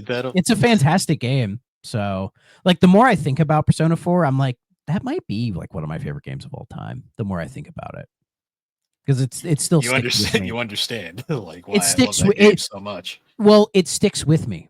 Like I still think about it. So, but yeah, I'll play when it comes out. My big thought on this is like, so Persona 6 is still way out, isn't it? They're using this to distract us and hold us over while they put it together, and I'm fine with that. Put the effort into it. I think with Persona 6, I think they realize they don't have to wait, or they don't have to like rush it. You know what I mean? They can just take their time with it. They don't want to do the Persona 5 thing and delay it like 45 times. So they're like, hey, we'll just like when it's ready, we'll show it to you, and when we show it to you, it'll be out fairly soon. I mean, they could show it next year. They could show both of them and be like, hey, Persona 4 Revival is coming out this time in 2026. And by the way, here's Persona 6. It's out 2027. They could very well do that. I'm sure we'll get 4 remake. Then we'll get another Shin Megami Tensei. And then we'll get next. I think we'll get Persona 6 before SMT6. We'll see. They're technically separate teams, so they could both be working on them right now. Yeah. Or maybe we'll get Metaphor 2. That's the thing. Atlas has 3. Atlas has 3 teams. Atlas has 3 teams now. There's the SMT team, P Studio, and then whatever the Metaphor team, which is basically old P Studio. Basically, yeah. Maybe we'll get a new Devil Survivor game. That'd be really sick. That'd be nice, but they won't, or they won't. But it would be cool. I mean, I want a new Trauma Center, but it's not going to happen. SMT4 remake. Remake that game, please. Anyways, a couple more, and then we'll finally talk about Bust a Move. So Invincible's getting a fighting game. Cool. Invincible's versus. Fun. Yeah, makes sense, right? Good show. Good comic. Never seen it. Dude, I know the memes. It's cool. It's really cool. I'm just really bad with shows. So. It's a good deconstruction of like Western, particularly DC comics. So. Yeah, I'm sure I'd like it, but yeah, that's coming out. Sure. Now we'll get to what you were talking about, Aaron. So Final Fantasy VII Remake Integrate. It's coming to Xbox. Big fucking shocker, right? Like when they announced it in the Switch 2 thing, I saw so many people saying, haha, it's coming to Switch 2 before Xbox. It's like, bitch, it's coming to Xbox 2. They're just waiting for the showcase to fucking show it. And they did exactly what I assumed they would. It's out this winter. But for Switch 2, it's also out this winter. So my guess is November, December time it'll be out. The people who were going haha have probably already fucking played it on PS4. Let's be real. It's just people are being weird. So that's Habit. And then they showed FF16 and it shadow dropped. It's right there. You can go buy it right now on the Xbox. The base game is $50. But with both DLCs, it's $70. I'll probably wait for the $70 one to go on sale. I can't really justify buying a $70 game right now. So, because if I'm going to buy it, I'm like, I might as well just get it with the DLC as well. Because they're not selling the DLC separate, I don't think. Unless I didn't see it. Yeah, they're handling it weird. But I mean, it's Square. They handle everything weird. Whoa, you can buy them separate, but one is $20 and one is $10. Is the DLC even like? Do you even need it? So with the main game, that makes it $80. So you're saving $10 by buying the complete version. I never bought the DLC. Now that I think about it, so yeah, I enjoyed the base. I don't think I know anybody who's played the DLC for 16. I enjoyed. I don't think you really need it. Fair enough. Yeah, from what I'm reading, it's just like a new quest, and I think you get a new icon, which is just like an Eidolon or an Aeon or a summon. So I wouldn't pay $20 for that. And then the Neither would I. $10 one is another quest, but you get. Hang on. Maybe I Cool. should just buy the base game and say fuck the DLC. You get a Buster Sword. Because with 15, I did buy all the DLC because I know that adds a lot to the game. Yeah, 15. Still haven't played 15 yet though. I like 16 more. But from what I've heard, 15 does kind of need the DLC. It helps it out. You need more than the fucking DLC. You need the movie. You need the anime series. You need the prologue demo.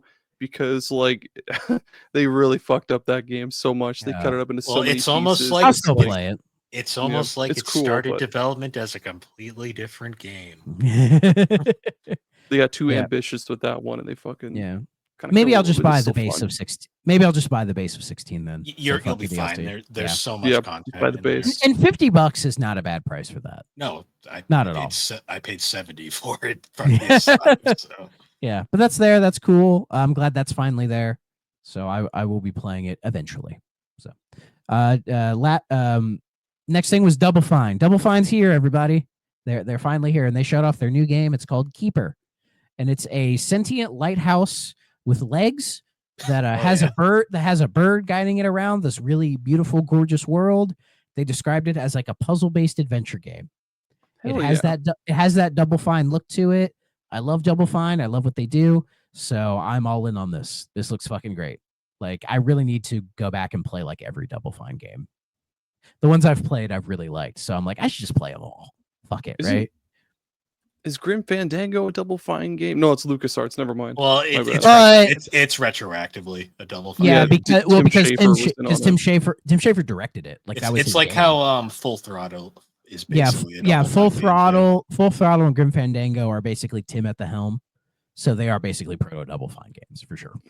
Okay, so yeah, and I've been working through Psychonauts 1. It's pretty good, janky as fuck, but it's pretty good. And then they ended, weirdly enough, they ended with Black Ops 7. I like, it was so predictable, but it was like, why are you ending with Black Ops 7? I can't wait till things, right? Why wouldn't you put it in the middle? Yeah, I mean, just start with it. Get the shit out of the way. Well, apparently it's a sequel to Black Ops 2, which is one of the more beloved games in the series. I'll check it out. I mean, Black Ops 6 I liked, so it's Game Pass. I'll give it a try. I'm still waiting for all the old ones to be in fucking Game Pass so I can play them all. God damn it! I can't wait for Black Ops 36 in like 5 years. I don't know. Maybe Call of Duty is a bit of a guilty pleasure for me. I don't mind those games. They're fine, but I've never been a big Call of Duty guy. Yeah, I like first-person shooters, but anyways, that was all the announcements I was curious about over the last week. Some pretty good stuff there, I think, overall. Exciting things to look forward to at the end of this year and next year. But I have two more things, then we'll get to the game, I swear. First thing was, so I guess over Summer's Games Fest, they showed off Splitgate 2, or I think Splitgate 2 is out now. Like, I think I saw it's on fucking Game Pass if you want to play it. But the director or the CEO of the team tried to do like some like Summer's Game Fest stunt because he wore a hat, and on the hat it said "Make FPS Great Again." And people were like, bro, what the fuck? Like, what the hell are you doing? Right. And it was clearly an attention grab because it worked. Right. And it was funny. He's like, oh, I'm not going to apologize for it. And then this news article, he's like, I'm sorry. I'm sorry. I didn't mean to do it. Fucking immediately. I'm sorry. Yeah, seriously. So I thought that was funny. And then the last thing, this was announced today on the Today app from fucking Nintendo. You guys know Splatoon, right? Mm-hmm. Yep. They're making another one, but it's not Splatoon 4, which I think is the smart thing to do. It's called Splatoon Raiders. So I'm not gonna lie, when I first saw this, I thought it said Splatoon Riders, and I'm like, oh boy, hoverboard racing game, let's go. Outriders, but Splatoon. Well, the funniest part of that was I made that joke in the Retro Hangover server, and then someone was like, oh, maybe it's going to be like Senran Kagura where they ride jet skis, and I'm like, no, you're thinking of Kanagawa Jet Girls, which is a completely unrelated game where they ride jet skis.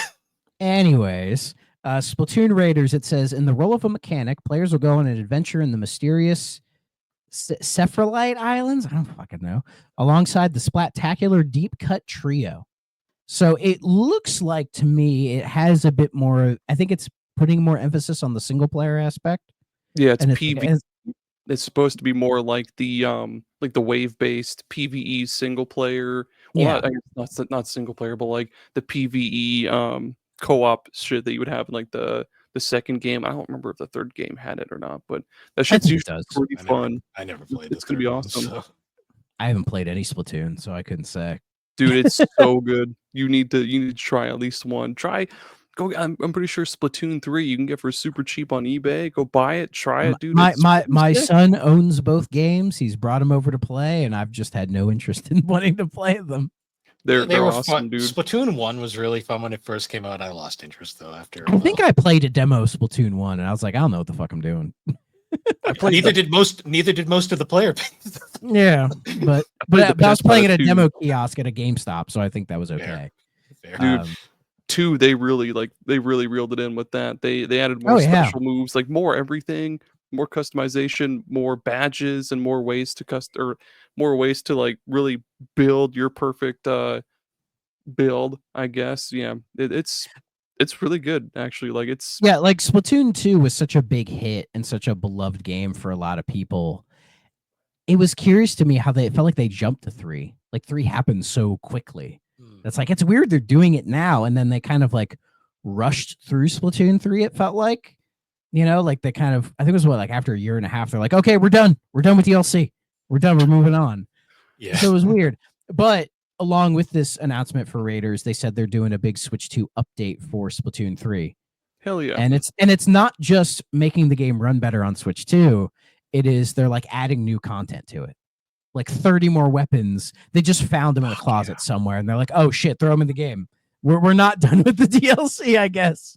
So I thought that was interesting. Yeah, goddamn. Finally get Splatoon 3 then. Nintendo, they made this fucking Today app, and they're like copywriting people for screenshotting it or whatever, but like they rarely use it. Like this is probably the most interesting use of it they've done since the Zelda movie. Yeah. That apparently is already getting delayed. It's running into production trouble. Who would have thought? Oh boy. Who would have thought? Anyways, that's all the news. So okay. I forgot I even had that app installed. God damn. I never installed it. Yeah, I never cared. So we do have a game to talk about this episode. We do. There was a lot, okay? And there's not a lot to this game because it's Bust a Move. Yeah. If you play Bust a Move. If you've played a Bust a Move, a Puzzle Bobble, a Bubble Shooter, whatever, it's one of those, but it's for 3DO. It is. And it's great. It's got one track of music, which is really catchy. Yeah. You can play single player and versus. Taito made it apparently. I mean, yeah, don't they own it? They made the original. Apparently they did all the ports too, supposedly. It's hard to say though. Hell yeah. Some of this info. Good for them. So apparently the original version that this one's based off of is the original Puzzle Bobble 94, released in the arcades, and then the SNES and 3DO got ports in 95. Mm-hmm. So we don't have a lot to talk about. What do you guys prefer, Bust a Move or Puzzle Bobble? As far as the name? Yeah. I like Bust a Move because Puzzle Bobble is cute, but it's like outside of those two dragons, it's not really related to the Bubble Bobble series at all. It's like with Puyo Puyo and Mean Bean Machine. It's like this isn't really related to Sonic, dude. Yeah. Bust a Move is probably the more interesting name, and we also got that lovely PS2 cover with the like baby face on it that I always love. Do we need to explain Bust a Move to the audience how the game works? I mean, I'm sure there's somebody out there who hasn't played it. It's a pretty simple concept. You got a shooter. That cover is so good. Yeah, it is. Why? Why does I want to frame it and put it on my wall. So Um, stupid. Admittedly, the 3DO box art's pretty cool. I do like the 3DO box art. Yeah. But to explain Bust a Move to anyone who's not played it, like the two people out there, it's essentially it's like a reverse like puzzle game where like the top of the screen is where the stuff you want to interact with is. You have a little pea shooter at the bottom, and you can move it on an axis left or right. And essentially, you want to match colored balls, and once you get like matches of 4, they all disappear, and you want to clear the stage, kind of like a Dr. Mario in a sense. Um, and it gets very intense. Certain levels have different layouts, and it's basically you clear a stage, you move on, kind of thing. And you can play multiplayer with friends. Yeah, You can do cool trick shots off the wall. It's my yeah. favorite. Trying to get to the shit and back. You just kind of like hook it off the wall, and then that shit's cool. you get Like when you first start playing it, it gives you like the arrow and it kind of guides you. And then once you complete that, then they take away the arrow and you just kind of have to guess it yourself. But if you fuck up, they give you the guiding thing back, which is nice. Yeah, I love the. They're like, okay, you're experienced enough, and then they take away the handicap, and then you fuck up once. Like, oh, nope, too soon. Nope, this band is clearly stupid. Let's put it back on. I will say the trick shot, it is really good when it's like the puzzle is set up for you to be like, oh, if you trick it just right, you can hit the bubbles at the very top and just clear the whole thing in one move. And Fuck when yeah. you get it, the dopamine that I get from that. The worst feeling is like you have like the perfect trick shot lined up and it gets stuck on this one thing that was slightly out, and you just stare at it and you go, okay. I don't know if it's like a 3DO thing, but it feels like the guide was like, I don't know, it would say like, oh, it's gonna land here, and then you shoot it and it's like, oh, it lands like over here. And it's like there's nothing that obstructed me that I noticed. I don't think that's exactly a 3DO thing. I think that's like just a common puzzle bobble thing. I don't know, it just felt slightly off to me. I don't know. It happens to me, and I mean, because I've played so many versions of I played Puzzle Bobble on fucking Webkins back then. They had a fucking Puzzle Bobble clone in the arcade. There's just like a bubble shooter that's just like online. If you just type it in, you can get it. And I swear, every work computer I've had, I've played fucking bubble shooter on it. Oh yeah, because it's like, oh, I got like 15 minutes to kill. Let me just play this real quick. I'm playing it with a mouse. It doesn't make the game a lot easier than you'd think, but they give you like a big fucking board with like all like layers of bubbles on it, so it definitely can take you a while. Yeah, but it's great. I fucking love Bust a Move. It's fun. I feel kind of bad because this is one of probably the biggest stretches we've done for a game. Yeah, everyone's gonna be like, how'd they get an hour and a half out of Bust a Move? And it's like, we didn't. We got 5 minutes because holy fuck, it's legit a really good port of Bust a Move. It's fantastic. I love Puzzle Bobble. I think it's a well-made puzzle game. You can put it on fucking anything, and it's great to play when it's like you just have like a couple minutes to just play a game real quick. You know, that's what I love about puzzle games. It's just like if you don't have a lot of time to spare, or if you're just like, I just want to play something kind of simple that's not too immersive in story or anything, you can just pop this in, play it for a bit, and be like, I'm good, I'm satisfied, man. And this is just an example of that, you know, and I love it. You know, I'll be playing Bust a Move till I die. Yeah, man, this is one of my favorite games to just toss on and kill a shit ton of time. Like the one I play the most often is like on there's a couple on Neo Geo. I think they're called Puzzle Bobble on Neo Geo. Yeah, and then Bust a Move in Japan, or maybe I'm flipping it around. Are they on those pocket collections that are on Steam? They might have one. I think there was one on Neo Geo Pocket that might be in a collection. Maybe there is. I actually have it for Neo Geo Pocket. There is. It's also on the Switch, part of that arcade classics set of games you can find. Oh, nice. I think I downloaded that one because it was on sale for $1. Yeah, might as well at that point, right? So I was looking at reviews for the 3DO version, and there's actually surprisingly more than you'd think. Oh, really? So we've got 1 second here.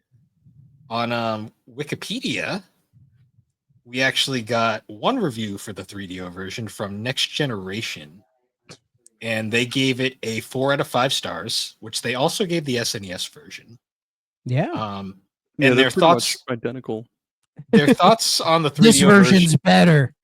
Yeah, they basically said it very simple and very addictive, and they remarked that the 3DO version makes no significant additions. None are called for by a game with such a simple enjoyment, though. So it's like it doesn't add anything special, but it's still Puzzle Bobble. So Yeah, it's like it's great. Apparently the 3DO version does have improved sound though, which I mean, of course, Yeah, it's got the CD based audio. Yeah, that one song is very catchy. and you can apparently, instead of using a password to access later levels, you can save to the system memory, which is kind of a cool addition too. And that's pretty much it. And on an FC1, you can't manage it. It's great. What's funny is I looked up Bust a Move on 3DO, and for some reason I got linked to an Atari Age forum. Yeah, and, that sounds about right. And what I saw is this dude said it's passable as a single player game. Runs at about half the frame rate of the SNES version. It's atrocious I know it's atrocious in versus mode. So much slowdown and frame skipping. Overall, it's playable, but an inferior version of a game previously released on a weaker platform, the SNES. It's not bad, but it should have been much more polished in how it turned out. And I'm like, Jesus you're counting the Christ. frames on Bust a Move. It's Atari Age. What do you expect? Yeah, I know. So They would hate us. I found more reviews over on Moby Games. 3DO Magazine, unsurprisingly, gave it 100%. Hell yeah, yeah. GameLand gave it an 83. Game Pro gave it 80, and then something called Game Zero gave it a 45. Something called Game Zero. I've never heard of Game Zero. I had never had either, but their review is, this game is fun in 2-player mode, be it against the computer or against a friend, but 1-player mode really sucks. Unfortunately, I've never played the arcade version of. Why are you reviewing this? I don't know if I'd agree with that. So I can't really make a comparison to. Then why are you reviewing this? As far as the graphics, I was watching so many. I was watching so much fucking YouTube slop about people hating on games journalists, and it was like making me mad because it was like a lot of bad faith arguments and straw manning and all that. But this is an example. But this is an example of like, okay, that guy's kind of shitty. Like, what are you doing, man? Yeah, it's like so I love when it's like stupid. I've never played the arcade versions, but single player sucked. It's like, I mean, I haven't played the arcade version either, but what does that matter? It's like the single player is the point of the game. I mean, I like single player Puzzle Bobble. It's almost like meditative. Yeah, you know, it's fun because it makes you think. Yeah, it's the power of a puzzle game. When you're playing it by yourself, you can just kind of zone out and just kind of focus on the shit, and it feels great. So as far as graphics go, the game seems to run in a very high interlaced resolution, giving you super fine graphics but causing the screen to vibrate slightly. Who is this piece of shit? I have no idea. This review is back in '95. Is he the editor of IGN now? Oh my god! I want him to be so bad. Isn't that actually the guy that used to be at Screw Attack now? Like, isn't that where Destin ended up? No, Destin's doing his own thing, I think. Or maybe I know he was at IGN for a while. I don't know. Whenever I saw him, he was just like doing his own thing. He was just like he was just inciting like Xbox arguments on Twitter, and it's like, dude, stop! What are you doing? Last time I saw him, he came back for like the debut return of Side Scrollers. Saw what it was going to be, and nope, the fuck out of there. Smart man, smart man. Yeah. This review is just stupid. The music is cute for about the first bazillion rounds, and then you just wanted to yell for it to stop. Excuse me, sir. Music's fine. I love that one track because it's a fine track. It's one of those catchy songs on the radio. Get annoying. I mean, it's no like columns, but it'll do. If you're really into puzzle games, this title offers a bit of variety for you. Otherwise, I can't see this game as a real hot seller. What the fuck? What? I'm sure it sold just fine. I'm sure. Oh wow, this is like some weird archive website too. And he made little impact on the world. I can't even find the reviewers. Is it the Wayback Machine? No, it's just like GameZero.com. GameZero. I love that name. And it looks like the website lost all of its background graphics because it's just a white page with some text. Or that could have just been what it was, like Probably back in the 1995 day. 1995 internet. That's all you got, man. I don't mean to shit on this one article, but it was the only one that was negative, so I had to at least check it. And I'm like, yeah, Nah, for real. Kind of fuck this guy. He sucks. they don't even. Fuck, dude. It doesn't even give a name. See, what's funny is like Game Pro's review is like half the text, and it literally just says move and shoot controls are very responsive, and the simple visuals and music are well done. This one puzzler is not a bust. That's the review. I saw one on Moby Games that says quite fun, but doesn't live up to Puzzle Bobble. It's like they're not the same game at all. What do you mean? The Game Land review is Russian, so I'm assuming that's a Russian site. I can't read that, but they gave it an 83. I think when it comes to puzzle games, like if you don't enjoy the loop of the puzzle that it presents you, then yeah, it would get old quick because you're just not enjoying the experience. And it's like, well, that's all that there is, So it's like with any puzzle game, it's like, do you like the puzzle itself or do you not? Like, I kind of enjoy Pack Attack, but I could understand why people would not like that game at all. I mean, I love Clax, but I understand it's not for everybody. Yeah, Clax is weird. Clax is a game that some people love, some people don't. I'm just waiting for its like dark reboot. Edgy Clax, hell yeah! I just want edgy Clax. Edgy Clax with 2 X's. But instead of the fun K, it's just a middle finger. I'm there. The Bomberman Act Zero of Clax. Give it to me. WB, I think you might own it. Make it happen. Do they? Oh yeah, because it's Midway, isn't it? It was Atari Games, which went to Midway. Goddamn Warner Brothers owns Clax. What is happening? Maybe Clax hasn't been re-released in fucking 2 decades, so and never will. Unless Digital Eclipse makes like the Clax collection. Well, there's a clone on Apple Store called like Cosmo Bricks or whatever. That's basically Clax. So that God, I hope it was called Clux. Clux. It was just a bunch of chickens. It was just a bunch of chickens. I do want to say though, the 3DO magazine review is hilarious because they just glazed the 3DO the entire review. It's the 3DO magazine. I expect it. Well, it's like the hit. God, I hate this fucking piece of shit console. It pisses me off so much. Why did I get this job? Well, it's like the hit Neo Geo coin-op has been substantially enhanced for 3DO. I'm sure about that.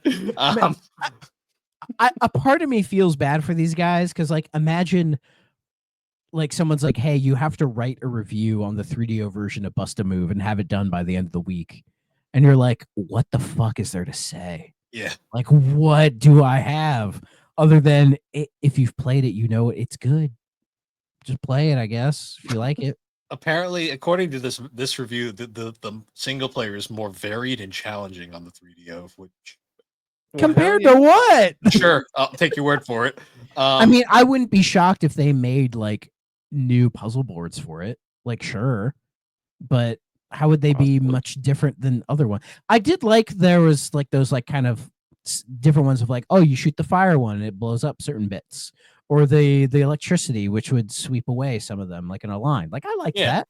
That was nice, but I don't think that's 3DO centric. No, I don't. That's why I'm like sitting here going like, are you sure that's new? See, I'm trying here, damn it. Yeah, the review's just funny though because it's like 100% best game ever. Like, cool. It's better than any game ever. Fuck Persona 4. It's Puzzle Bobble.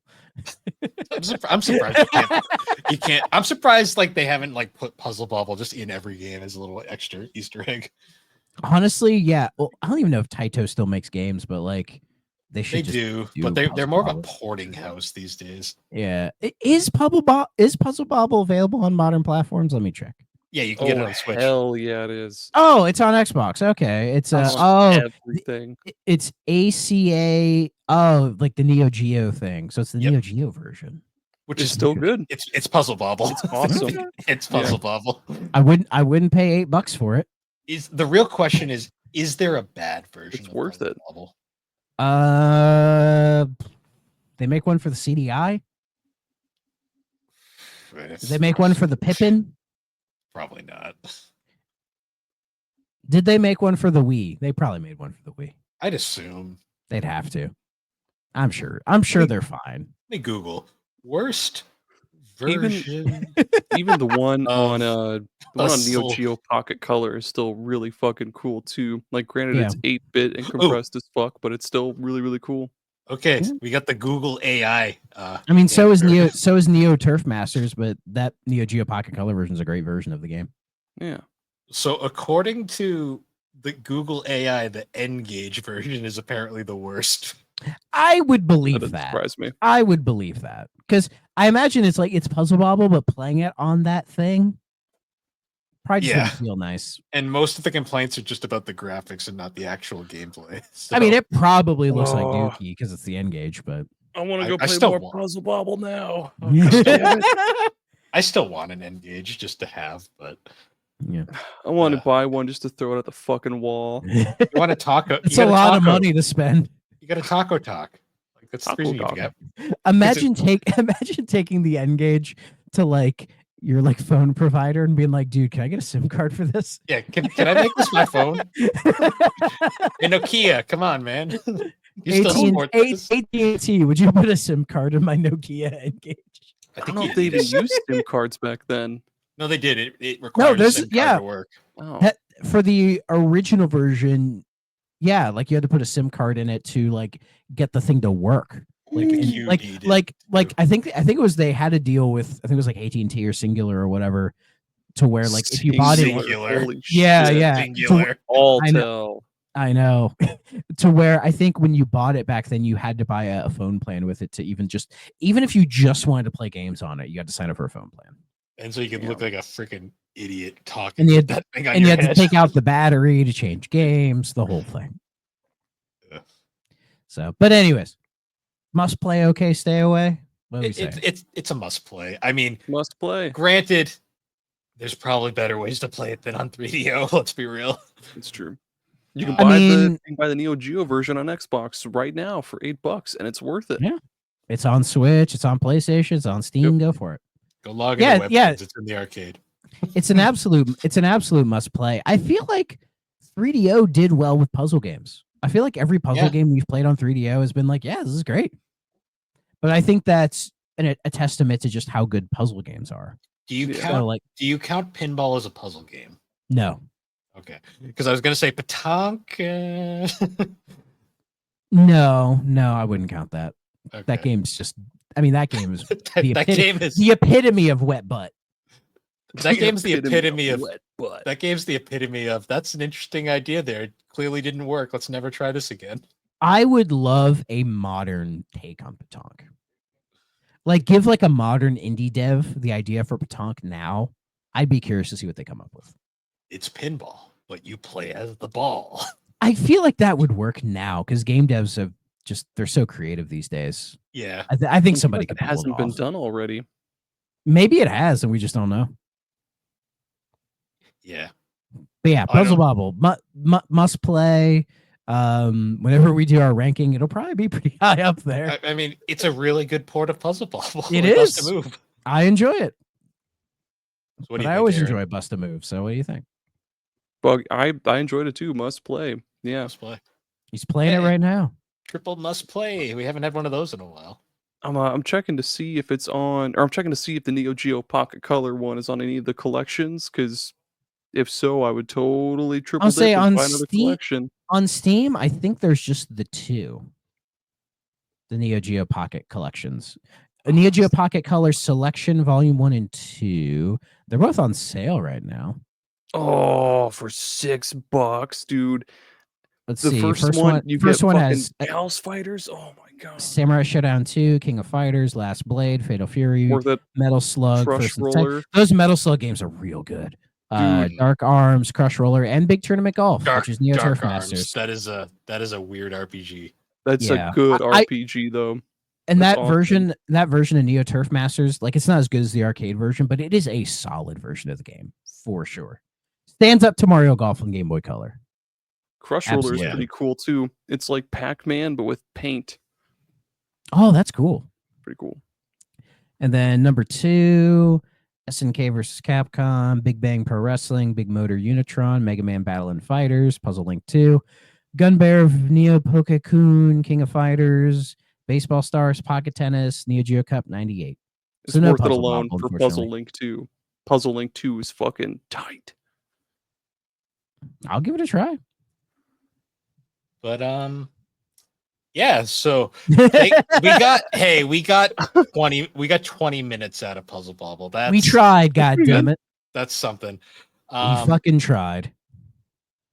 It's really funny. I was thinking about all the other episodes we've had Aaron on, because Aaron's been our puzzle game expert. Oh, absolutely. I think we got more out of Shanghai somehow, even though it was Mahjong. Well, I think that was the first time we had Aaron on, so it was just the novelty. True. And then Tripped is actually an interesting game. Yeah, Oh, that was yeah. actually there was. I think There was stuff to talk about in Tripped for sure. There was another puzzle game on 3DO I was just looking at. I think it was called Gritters with a Z. We'll have to do that one next. Oh yeah, that's on our list. Oh, there's Tommy no also- Z. My bad. Tommy went to do We gotta that. get the boys back together for that one. Yeah. Oh hell yeah! You want to come on for that? I'll add you. Fuck yeah! Let's do it. Hell yeah. Nice. The reunion nobody asked for. Well, we already know Tommy's the Brett Favre of podcasters. So. How many times has he retired? So when he comes on 3DO, this will be his Vikings stint. Era. Yeah. Yeah. Can't imagine why. Was Ride Along his Jets era? I mean, it I guess is still going alongside the other one. I mean, it couldn't have been worse than Aaron Rodgers' Jet stint. Oh God. Yes. I love the fact that he posted one of the episodes in the GIF page and just didn't elaborate. Went to jail. How's the Castlevania lawsuit going, Aaron? It's going. Or can you not talk surely. about it? Can you legally not talk about it right now? No, I'm my own attorney, and I'll say whatever the fuck I want, and it's going. But Beautiful. yeah. Anyways, guys, I guess now it's time. We got the boss man here. We should probably shout out the. Oh, I didn't even notice he had founder of Ass there the entire time. It's something random. Let's talk about the SuperPod network. I'm just imagining Aaron like seeing an ass, and he's like, "I found it." It was there the whole time. You lied. I to me. claim this ass in the name of SuperPod Network. Plant a flag on it. Nice. Yeah. All right, tell us about SuperPod Network, Aaron. I mean, yeah, it's just a bunch of podcasts on superpodnetwork.com. Go check them all out. We do blogs a lot too. It's been a long time since we've done a super show. We need to do another one of those sometime soon. Yes, we do. And we got the game club, which is cooking right along. I'm halfway through Mega Man X2. Oh yeah, Matt powered through that. I Yeah, know. he I was trying, and then I saw he cleared it first and just went, fuck. So I put it away for a That's little what bit. I do every time. Well, you know why he did that? Because he's so fucking determined to get us to play Legacy of Goku 2 that he's like, I'm fucking winning. Well, he has to put it in a poll, okay? Yep. It has to win. I'm gonna make sure I want to make sure it doesn't win. I'll stuff that fucking ballot box. Just fucking vote in front of a jury of our peers. Don't make me play it, please. It's not a bad game. I'm just being an asshole. Oh yeah, and then there's our fantasy critic league that I'm currently losing, but I'm gonna pull ahead. Given the next couple months. Did you use your new trade, your third trade already, or not? I think I still have. I still have two actually. Okay. I'm gonna use. I used mine right away. I'm trading Deltarune for Shinobi Art of Vengeance, I believe, because like Deltarune, that's a good pick. I don't know if we'll get an actual review for the new chapters or not. So something tells me probably not, because the game still isn't done. It's supposed to be 7 chapters in total, so maybe everyone's just waiting till it's done to finally do like their complete review on it. I don't know. I was gonna do Shinobi Art of Vengeance, but when I saw that Double Fine game, I'm like, I'm gonna put that on there. That looks like it's gonna be good. Yeah, Who knows? I might use my last trade and swap out maybe like Mouse PI for Hire for some of these other cool new ones they announced in like I the think- Xbox I showcase and shit. I think Mouse PI is coming this year though. They did that trailer and they reiterated that it's coming out this year. Fucking better. So, it's coming to console too, which is great. But Yeah. I think we should probably wrap this one up. We gotta Once go to again, sleep. guys, thank you for joining us. Aaron, thank you for hopping on once again. Hell yeah. I think you're tied for our most recurring guest at this point now. Who's the Can other I- one? I'll fight him. Or her. You don't want to fight Casey. He's like a sweetheart. Oh shit. I thought about to say he's secretly vicious. I mean, you never know. You never know. But Yeah. Just waiting for my raise, boss. No, you're getting paid. fight me for it. But anyways, guys, once again, thank you for joining us, and we will see you all later. Bye bye.